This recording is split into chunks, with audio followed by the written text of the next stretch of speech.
Hello, dear friends. Shavua Tov. This past Shabbat, we read the portion of the week, which is called Parshat Vayera. And I'd like to talk about um, the end of the parasha, the famous story of what's called Akeidah Yitzchak, the binding of Isaac. And I'd like to, first of all, call your attention to the beginning and the end of this parasha, but maybe I'll start just by reading a little bit of the binding of Isaac, so to refresh your memory and see some of the things.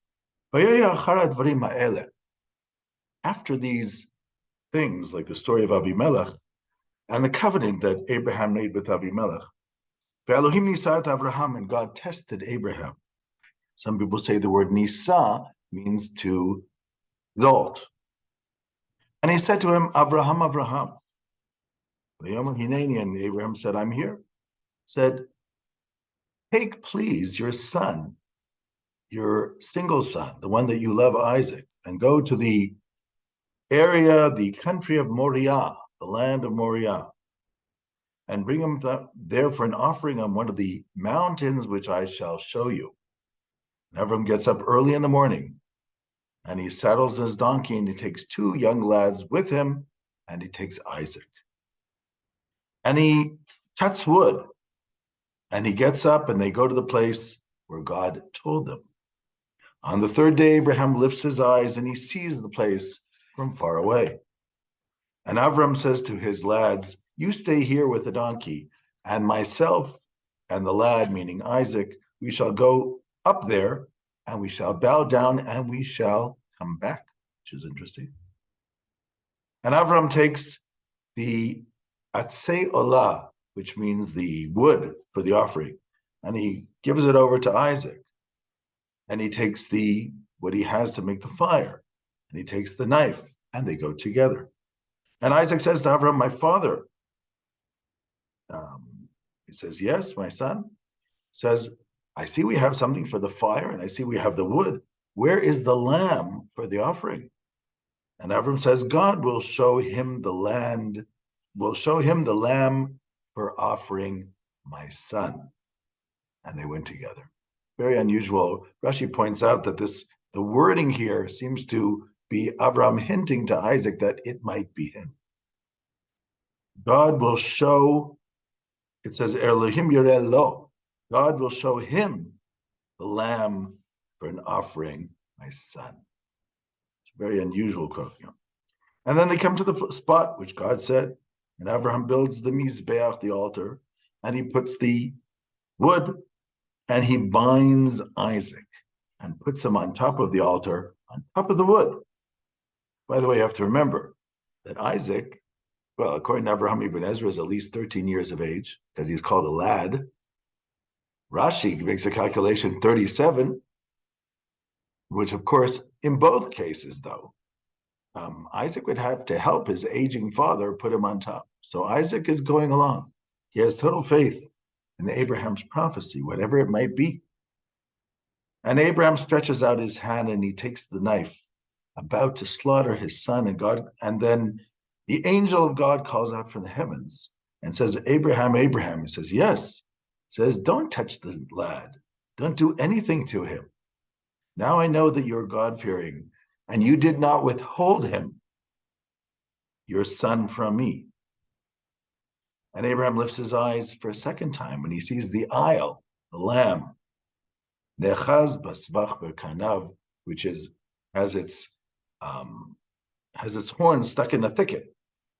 Abraham takes the ram and puts him as an offering instead of his son, and calls that place God sees. And today that place is called God sees. And then again, the angel of God calls out to Abraham from the heavens and says, I am giving you an oath in the name of God, that because you have done this and not withheld your son, you shall be blessed, and your seed shall be blessed like the stars in the heavens, and like the sands of the seas, and your children shall overcome their enemies. And all the nations shall be blessed through you, because you listened to my word. And Abraham went back to his lads, and they went back to Beersheba, and Avram dwelled in Beersheba. Should also point out here, it says Avram went back to his lads, but it does not say that Isaac accompanied him. Let me first talk about the Akeida in general, because it's a very unusual story, and it's not easy to understand. First, I want to give you the way I used to understand the story, which I think is still plausible, but something else which came to me this Shabbat. What is going on here? In a work called Fear and Trembling, Soren Kierkegaard, the existentialist philosopher of the 19th century, says that here this shows that faith is true faith when it faces absurdity. And he claims that there's faith which is above ethics from this story. From a Jewish point of view, we have a difficulty with that concept. First of all, we don't believe that God would tell a human being to do something unethical, because the same God who created the universe also created human beings with reason and the ability to understand morality. So why would God tell us to do something which to us is obviously wrong? Now, there's more to it than this. Because remember, God promised Abraham, when Abraham said, well, Yishmael can continue my line. Why do you keep telling me I'm going to have another son? And God says to him, no, you're going to have a son. His name is going to be Isaac. And through Isaac will be the continuation of your seed, meaning the blessing will be through Isaac. Well, if Abraham kills Isaac, that can't be. So it's God contradicting God, right? So what exactly is going on here? Abraham doesn't say that. And besides, Abraham is teaching all these Canaanites that child sacrifice is an abomination. And later on, Moses is going to write this in the Torah, in Deuteronomy. All the abominations that God despised, they did to their gods.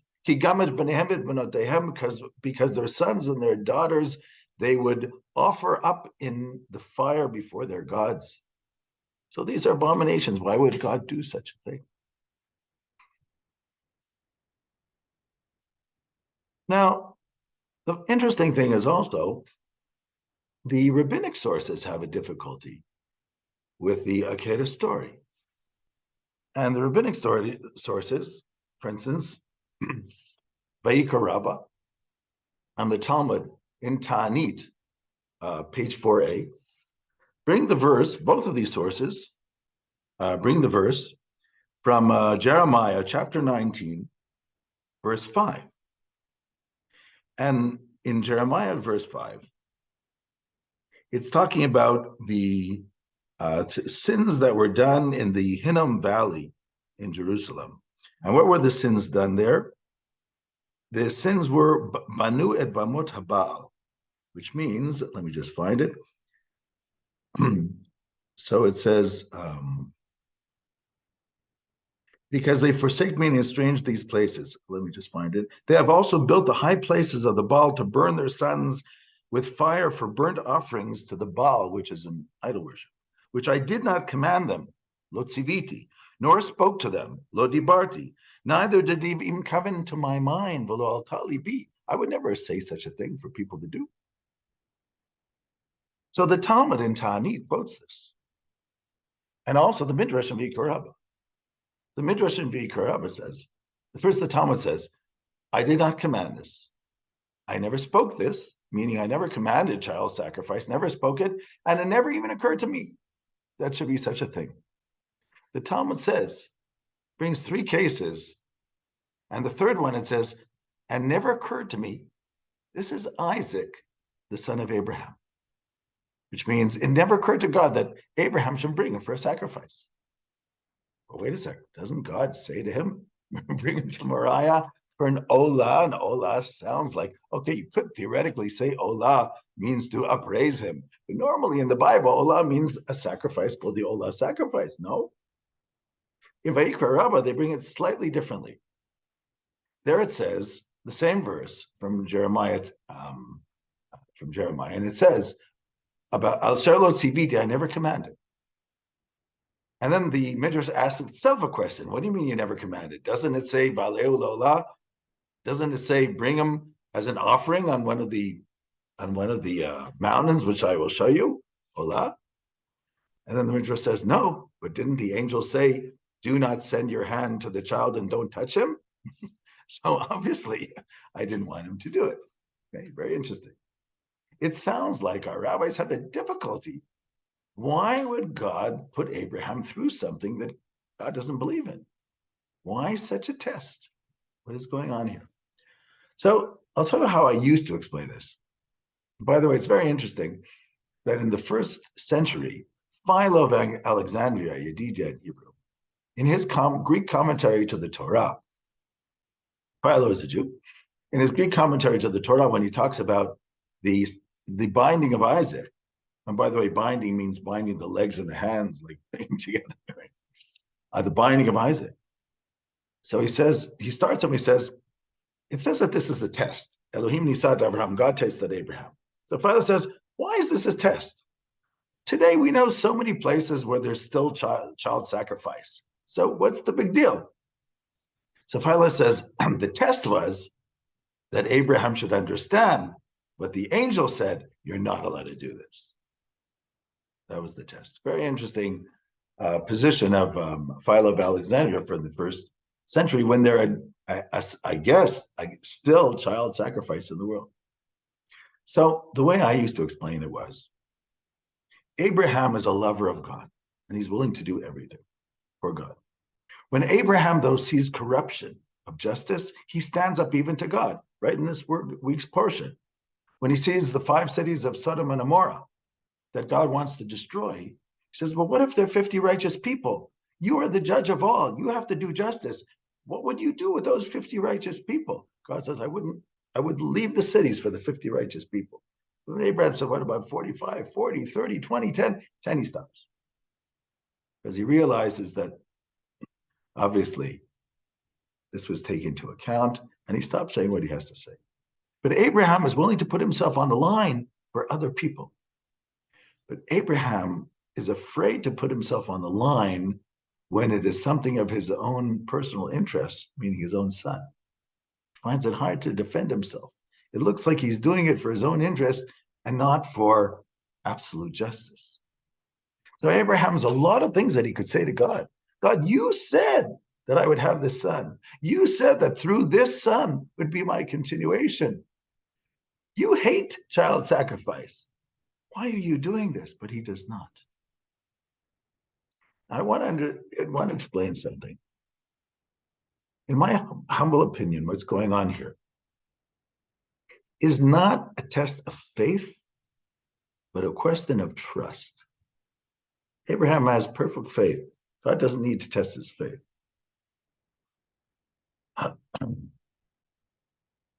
Trust means, do you trust me? Meaning, everything will turn out okay, even though it looks like it won't. So I need you to trust me on this one. And by the way, if you look at the beginning of the story of the binding of Isaac, as somebody pointed out to me, God says to him, Kach na et bincha, take, please, your son. God requests, he says, please. He doesn't demand. It's very interesting. Why doesn't he demand? So first I want to tell you how I used to see this.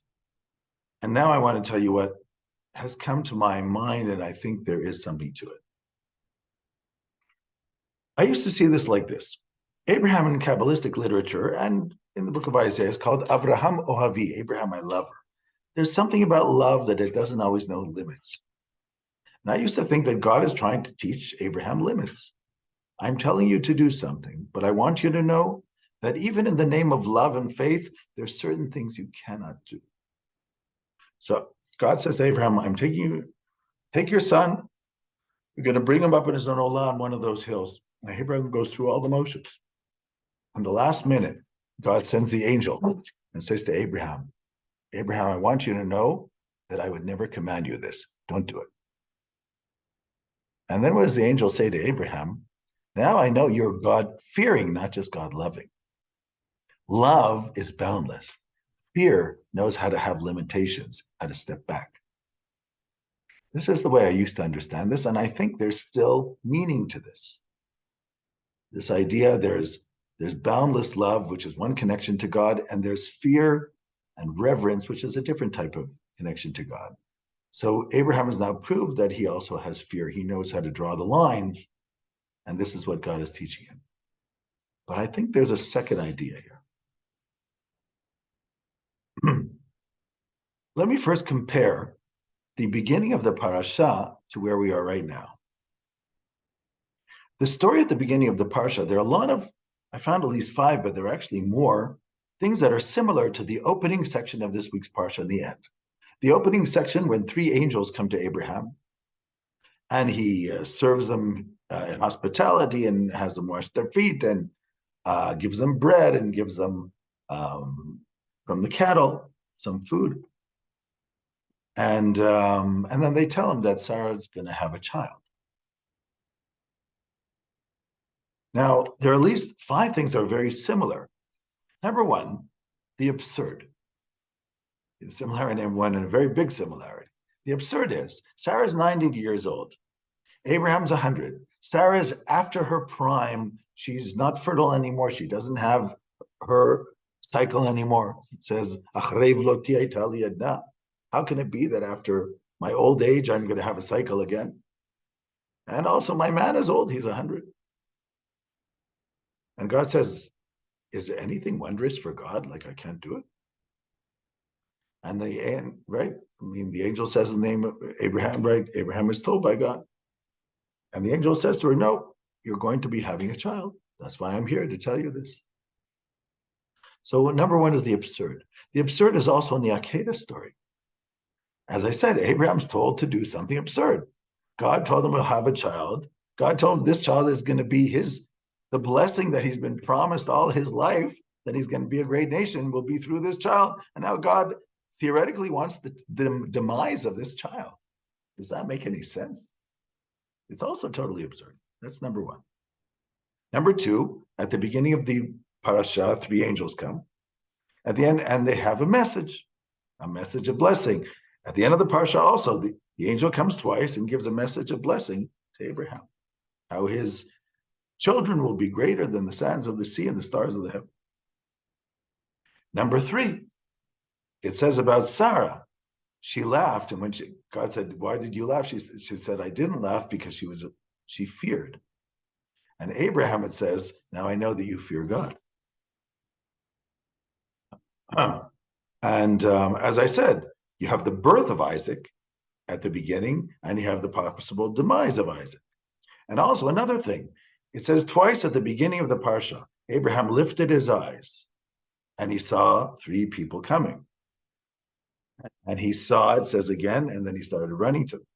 It says at the end of the parsha, Abraham lifted his eyes and he saw the place from afar. And again, Abraham lifted his eyes and he saw the ram.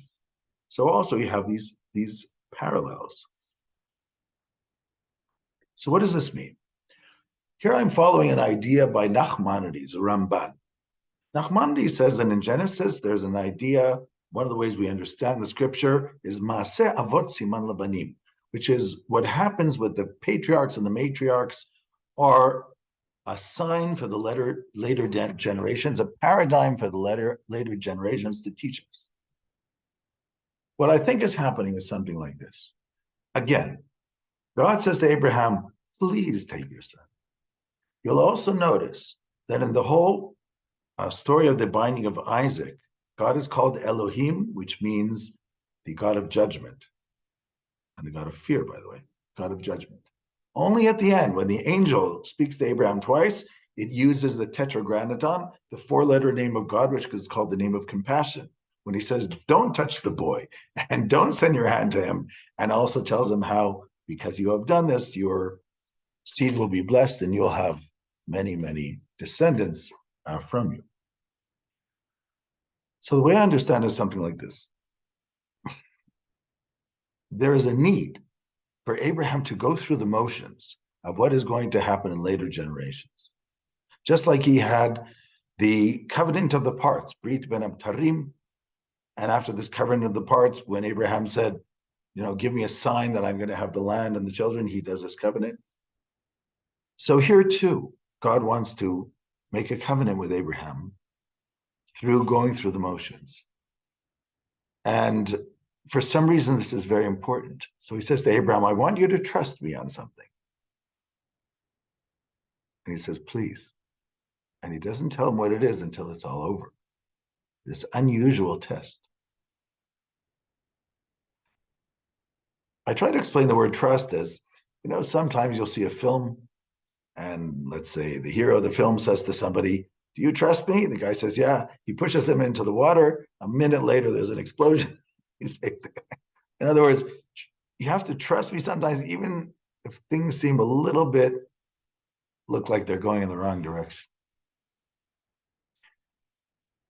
I'm going to offer what I think is this paradigm. God is saying to Abraham, there are going to be times in history when it's going to look like it is the demise of the children of Isaac. It's going to look like a dead end. It's going to happen sometimes. But I promise you it will not be the end. I promise you that your seed will continue. And they will be great nations, and the rest of the nations shall be blessed through them. So I need you to go through this. And that's what the angel says at the end. So the Elohim, this God of judgment, for some reason has to take Abraham through this process. And yes, it is a test for Abraham. And no, God had no interest in Abraham sacrificing his son, but he wanted Abraham to feel the feeling which is going to happen, this fear that's going to happen in later generations that could all come crashing down. And Abraham realizes there's something unusual here, and therefore he doesn't ask questions. Sometimes we have to stand in silence. And in later generations, there will be times like that where we'll stand in silence. But there is the divine promise that it will continue. Ki netzach Yisrael lo yishakerev lo yinachem, ki lo adam hu liyinachem. For the eternity of Israel will not lie and will not change his mind, it says, because he is not like a human being who changes their mind. And it says also in Isaiah, Ani Hashem lo shaniti, I God have not changed. Vatem b'nei Yisrael lo chlitem, and you, the children of Israel, will never be decimated. Shalom, shalom to all.